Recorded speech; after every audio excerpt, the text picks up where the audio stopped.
पिछले कुछ time period से ना पॉलिटिकल डोनेशन देने की बहुत बड़ी परंपरा या फिर ट्रेडिशन चल चुका है कि हर कोई आदमी चाहता है कि मैं पॉलिटिकल डोनेशन दूं और मैं किसी भी पर्टिकुलर पार्टी का फेवर करूं। लेकिन सबसे इंपॉर्टेंट बात यह है कि ये पॉलिटिकल डोनेशन अपने पर्पज के लिए होता है, अपने बेनिफिट के लिए होता है, ना कि किसी पॉलिटिकल पार्टी को फेवर करने के लिए। ब्लैक और व्हाइट का ये सारा प्रोसेस है। समझिए कैसे होता है। अगर कोई पार्टी कोई भी डोनेशन रिसीव करती है, स्पेशली मैं ये पार्टी की बात कर रहा हूं जो पॉलिटिकल पार्टी है, और the representation of people act 1941, इसके अंतर्गत अगर कोई भी पार्टी का रजिस्टर्ड है तो वो डोनेशन ले सकती है, और जो डोनेशन देगा उसको 100% इनकम में छूट मिलती है। तो इनकम बढ़ रही है लोगों की। और जो corporate sector specially salaried person है, तो वो अपना टैक्स को बचाने के लिए अपना पॉलिटिकल डोनेशन देते हैं, क्योंकि इनकम टैक्स एक्ट 1961 की धारा या सेक्शन 80 जीजीसी वो बोलती है कि अगर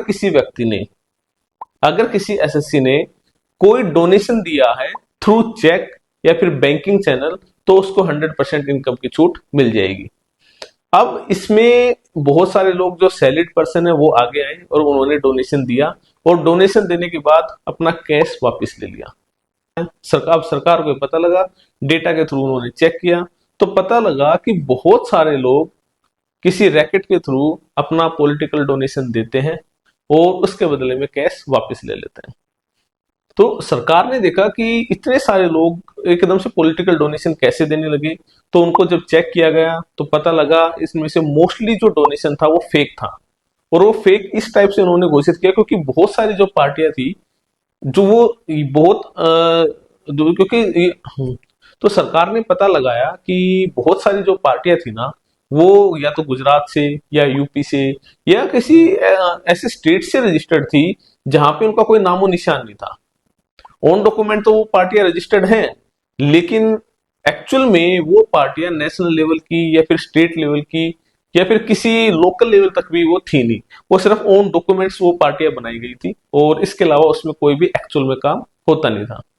तो सरकार ने उन सभी लोगों को नोटिस भेजना शुरू किए हैं, उनसे ब्यौरा मांगा जा रहा है, डेटा कलेक्ट किया जा रहा है कि आपका पर्टिकुलर पार्टी के अंदर क्या इंटरेस्ट था, और आपको वो प्रूव करना पड़ेगा, एसएससी को प्रूव करना पड़ेगा, टैक्स पेयर को प्रूव करना पड़ेगा कि उनका पर्टिकुलर जो मोटिव था वो किस पर्पज से था। और अगर आप ये प्रूव नहीं कर पाते हैं तो उस केस में आपकी इनकम को ऐड कर दिया जाएगा और आपके ऊपर टैक्स लगा दिया जाएगा। कुछ पीनल प्रोविजंस भी इसमें एप्लीकेबल किए जाते हैं, ठीक है।